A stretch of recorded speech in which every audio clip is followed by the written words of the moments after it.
Hello everyone, स्वागत है आप सभी का आरंभ एकेडमी में। तो हमने इससे पहले भृतहरि की गुफाओं तक समाप्त कर दिया था और आज से हम बाघ की गुफाएं स्टार्ट करेंगे। देखिए, बाघ की गुफाएं किस जिले में है? तो यह धार जिले में आती हैं, है ना। बाघ की गुफाएं धार जिले की, देखिए धार जिले में है। धार जिले की कुच्छी तहसील में बाघ नामक कस्बे में बाघ नदी के किनारे स्थित है। अगर क्वेश्चन पूछता है कि बाघ की गुफाएं किस जिले में है, तो आंसर हो जाएगा धार जिले में। किस तहसील में है? तो कुच्छी तहसील में है। किस कस्बे में आती है? तो बाघ नामक कस्बे में आती। किस नदी के किनारे है? तो यह बाघ नदी या बाघिन नदी के किनारे है ना। बौद्ध धर्म से संबंधित गुप्तकालीन गुफाएं।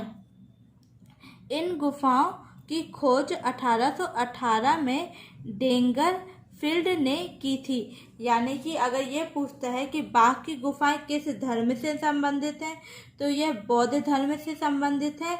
गुप्तकालीन गुफाएं हैं, है ना। यानी कि निर्माण किस काल में हुआ है? तो गुप्त काल में हुआ है। इन गुफाओं की खोज किसने की है?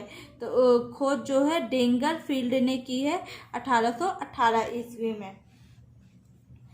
इनकी कुल संख्या 9 थी।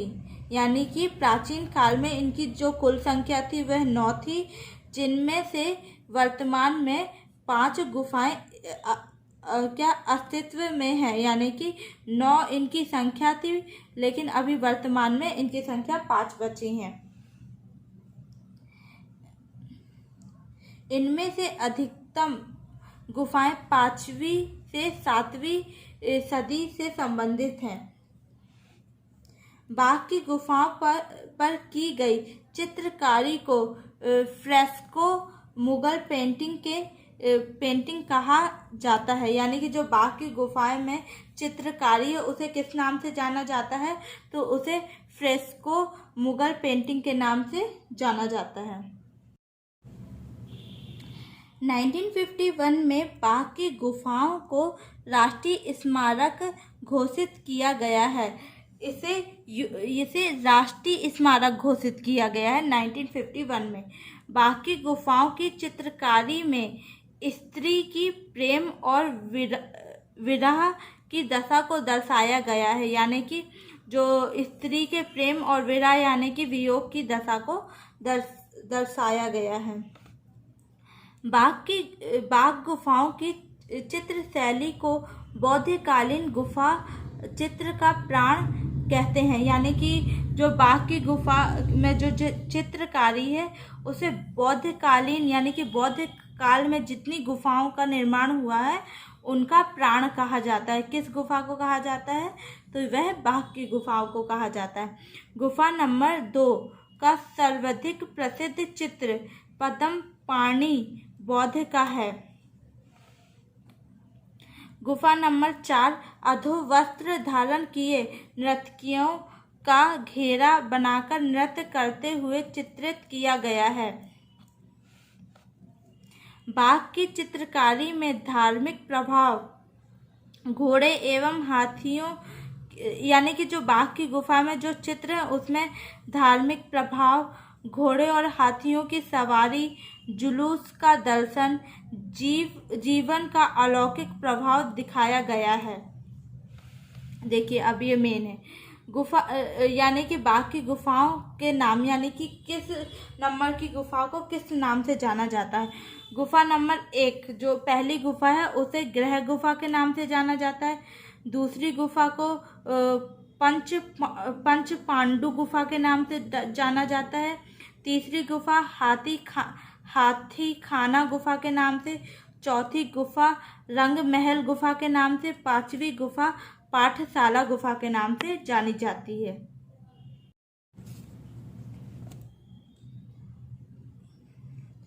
उदयगिरी की गुफाएं। देखिए, उदयगिरी की गुफाएं किस जिले में है?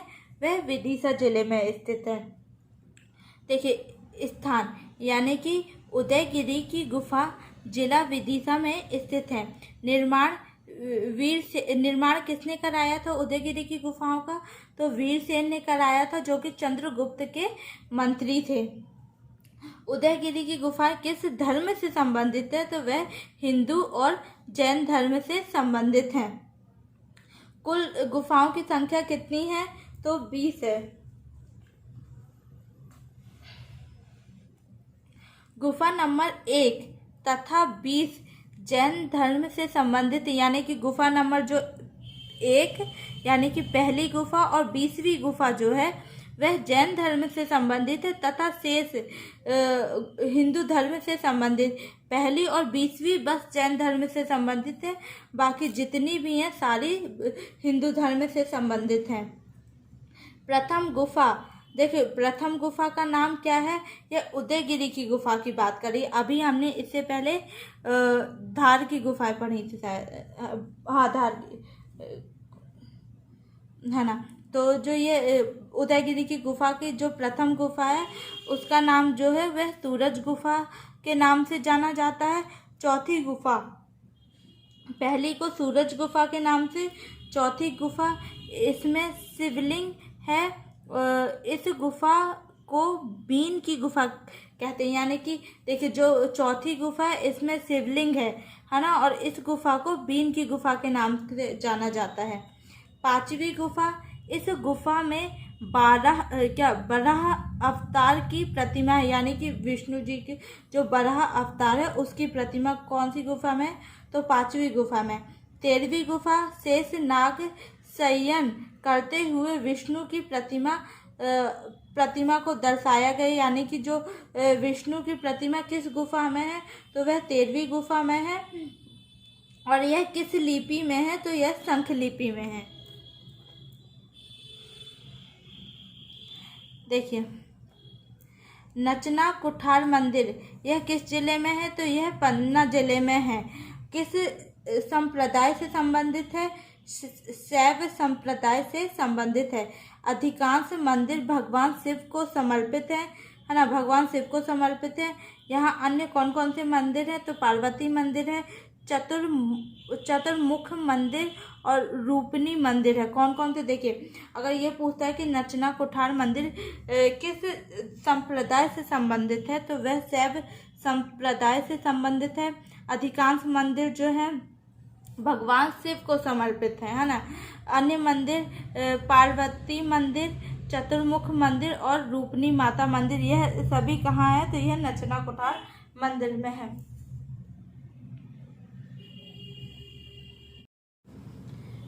धमनार की गुफाएं, देखिए धमनार की गुफाएं कहाँ हैं? तो यह धमनार में है।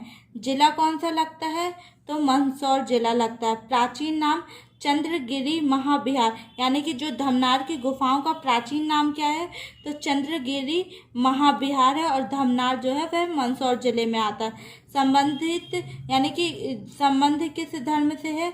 तो यह जो धमनार की गुफाएं हैं यह बौद्ध धर्म से संबंधित हैं, है ना। धमनार शैल ग्रह की खोज 1821 में जेम्स टॉड द्वारा की गई थी।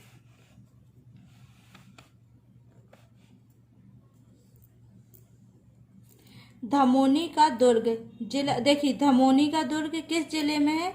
यह सागर जिले में है। धसान नदी के किनारे धमोनी दुर्ग का निर्माण गढ़मंडला के शासक राजा सूरज शाह ने कराया था। देखिए अगर क्वेश्चन ये बनता है कि धमनार का दुर्ग किस जिले में है, तो वह सागर जिले में है। किस नदी के किनारे है? तो यह धसान नदी के किनारे है। किस राजा ने निर्माण कराया था? तो गढ़मंडला के शासक राजा सूरज शाह ने निर्माण कराया था धमोनी दुर्ग का। अकबर के सेनापति अबुल फजल का जन्म किस दुर्ग में हुआ था? तो वह धमोनी दुर्ग में हुआ था। यह झीरा नामक स्थान पर चंदेल कालीन शिव मंदिर में गणेश जी की ललित तासन मुद्रा में प्रतिमा है, यानी कि यहाँ झीरा, देखिए जो धमोनी दुर्ग है वहाँ पर एक झीरा नामक स्थान पर चंदेल कालीन, यानी कि किस काल के? चंदेल कालीन शिव मंदिर में यानी कि जो झीरा नामक स्थान है वहाँ चंदेल कालीन एक शिव मंदिर में गणेश जी की ललितासन मुद्रा की प्रतिमा है। अब हम देखेंगे मध्य प्रदेश में प्रमुख राजवंश, है ना। तो सबसे पहले मध्य प्रदेश में मौर्य काल, स्थापना किसने की? तो चंद्रगुप्त मौर्य ने की। मौर्यकालीन साम्राज्य के साक्ष्य मध्य प्रदेश से प्राप्त किए गए हैं। चंद्रगुप्त के साम्राज्य में सौराष्ट्र, मालवा तथा अवंती शामिल थे। यानी कि जो मौर्य काल है उसमें जो चंद्रगुप्त मौर्य के साम्राज्य में सौराष्ट्र यानी कि गुजरात, मध्य प्रदेश का मालवा और अवंती शामिल थे, है ना। यानी कि हमें कहाँ से मौर्य काल के साक्ष्य मिलते हैं? तो मध्य प्रदेश के मालवा तथा अवंती से मिलते हैं। 3री शताब्दी ईसा पूर्व में बिंदुसार के शासनकाल में सम्राट अशोक बिंदुसार का पुत्र था। सम्राट अशोक अवंती का राज्यपाल था तथा अवंती को अपनी राजधानी बनाया था। किसने बनाया था? तो सम्राट अशोक ने बनाया था मौर्य काल में। मध्य प्रदेश के रूपनाथ यानी कि जो कटनी जिले में, पहले जबलपुर जिले में आता था, अब कटनी जिले में आता है। मध्य प्रदेश के रूपनाथ, कटनी व गुर्जर अभिलेख जो कि दतिया से लघु शिलालेख में अशोक का नाम अशोक देव नाम प्रिय दर्शनी उल्लेखित मिलता है। यानी कि अगर ये क्वेश्चन बनता रूपनाथ कहाँ है तो वह कटनी जिले में आता, और गुर्जर अभिलेख कहाँ है तो वह दतिया में। ये दोनों जो है ये लघु शिलालेख है। किसने निर्माण कराया था इन्हें? तो सम्राट अशोक ने कराया था। और रूपनाथ और गुर्जर में अशोक का नाम देव नाम प्रिय दर्शनी मिलता है ना। मध्य प्रदेश के संदर्भ में मौर्य साम्राज्य विदिशा वेशनगर में भी विस्तृत था। यानी कि जो मौर्य साम्राज्य था वो मालवा और अवंती में तो था, उसके साथ साथ वह विदिशा वेशनगर में भी विस्तृत था। क्यों विस्तृत था? यानी कि पौराणिक लेख महावंश के अनुसार विदिशा में अशोक का मिलन शक वंश के व्यापारी की पुत्री कुमार देवी या श्री देवी से हुआ, जिससे अशोक ने विवाह किया। इसलिए मौर्य साम्राज्य का विस्तार जो है विदिशा या वेशनगर तक विस्तृत था, है ना। मीनांडर के सिक्के बालाघाट से प्राप्त हुए हैं। कुमार देवी का नाम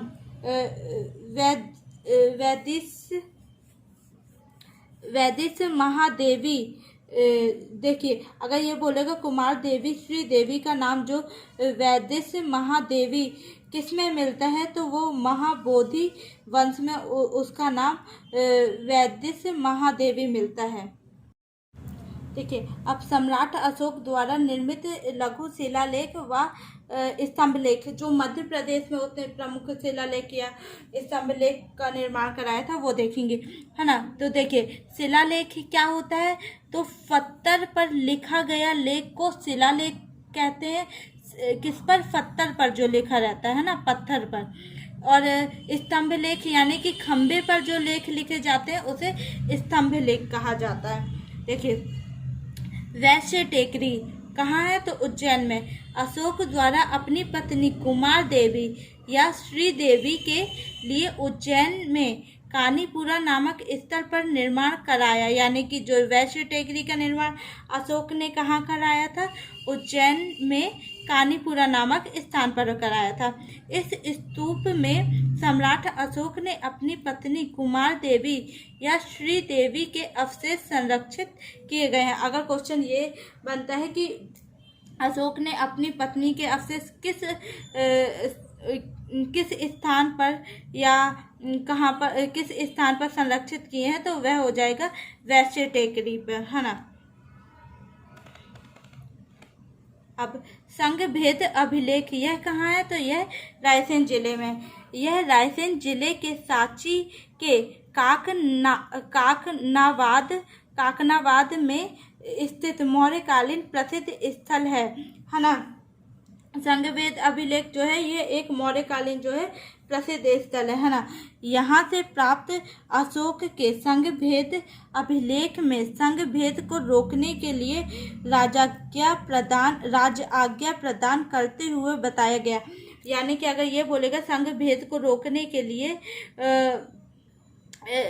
के लिए राज आज्ञा प्रदान करते हुए बताया गया है किस अभिलेख में, तो वह हो जाएगा संगभेद अभिलेख, जो कि कहाँ है, तो रायसेन जिले में है ना। और किससे संबंधित है, तो सम्राट अशोक से संबंधित है, मौर्यकालीन है ना। तैमूर स्तूप यह मध्य प्रदेश के अशोकनगर, अगर आंसर में हमें अशोकनगर मिलता है तो अशोकनगर लगाएंगे, और अगर ऑप्शन में अशोकनगर ना हो तो गुना आ जाएगा है ना। अशोकनगर या गुना जिले में स्थित यह मथुरा और विदिशा को जोड़ने वाला व्यापारिक मार्ग है। यानी कि तुमैर स्तूप जो है वह किन दो व्यापारिक मार्गों को जोड़ता है, तो वह मथुरा और विदिशा व्यापारिक मार्गों को जोड़ता है ना। मार्गों यहाँ पर मौर्य काल के 3 बौद्ध स्तूप स्थित हैं है ना। तुमैर में भी मौर्य काल, और देखिए अगर तुमैर स्तूप पूछेगा किस काल से संबंधित है, तो यह मौर्य काल से संबंधित है। और बौद्ध स्तूप कितने, 3 बौद्ध स्तूप स्थित हैं। अब तुमैर स्तूप में कुमार गुप्त को शरतकालीन सूर्य की भांति बताया। अगर क्वेश्चन ये बनता है, ये बहुत इंपॉर्टेंट है, कि कुमार गुप्त को किस स्तूप में शरतकालीन सूर्य की भांति बताया है, तो इसका आंसर हो जाएगा तुमैर स्तूप हो जाएगा। देखिए देऊर कोठार के स्तूप यह कहाँ है, तो यह रीवा में है।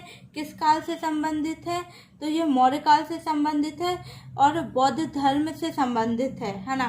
कहाँ है, तो रीवा में, मौर्य काल से संबंधित है, और धर्म तो बौद्ध धर्म से संबंधित है।